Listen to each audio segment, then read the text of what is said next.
Si je vous dis une femme dans l'Évangile, connue pour sa mauvaise vie, aimant le Christ au point de lui essuyer les pieds avec ses cheveux et de le suivre jusqu'à la croix, et qui sera la première témoin de la résurrection, à qui pensez-vous ? Ce n'est pas évident, car ça peut être la pécheresse libérée de sept démons, ou bien Marie, la sœur de Marthe et de Lazare, ou bien encore Marie de Magdala. En fait, il est probable que ces trois femmes n'en fassent qu'une, la fameuse Marie-Madeleine. Marie-Madeleine, c'est une femme libérée, mais qui sera vraiment libérée le jour où le Christ lui pardonnera ses nombreux péchés. Marie-Madeleine, c'est une femme intense, qui n'a pas fait les choses à moitié, et qui n'hésite pas à verser une année de salaire en parfum sur Jésus pour lui témoigner son amour et sa foi.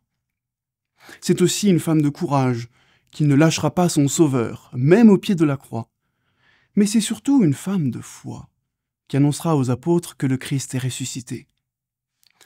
Tout commence un jour où Jésus vient déjeuner chez un pharisien. Alors qu'elle n'est pas au programme des festivités, elle entre, se jette aux pieds de Jésus et répand sur lui du parfum, mêlé aux larmes de son repentir. Vous imaginez bien que cette hôte un peu douteuse et sa manière de procéder ne font pas l'unanimité. Mais Jésus, qui ne fait pas grand cas des convenances sociales, n'hésite pas à dire ce qu'il pense vraiment de la situation à celui qui l'a invité et qui juge un peu vite. Tu vois cette femme, Simon ? Elle m'a lavé les pieds avec ses cheveux, les a couverts de baisers et de parfums. Et toi, qu'as-tu fait ?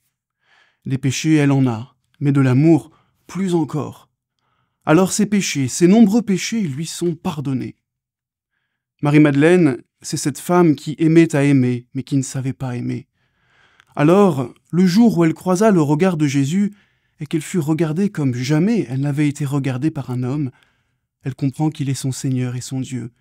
Et elle ne craint pas de trop aimer, quitte à être maladroite et à scandaliser. Parce qu'elle a beaucoup aimé, il lui sera beaucoup pardonné, nous dit Jésus. Là voilà la clé. Qu'est-ce qui compte vraiment aux yeux de Dieu ? Une vie irréprochable, sans éraflure, sans faux plis, ou bien l'amour qu'on lui témoigne ? Marie-Madeleine a bien compris que ce n'est pas sa vie passée, son triste CV qui compte à présent pour le Christ, mais son repentir, son amour et sa foi. Pas besoin d'attendre le matin de la résurrection pour que Marie-Madeleine nous annonce une bonne nouvelle. Dès son entrée en scène, elle nous montre que, qui que nous soyons, à l'amour d'un cœur brisé, répond toujours le pardon du cœur de Dieu.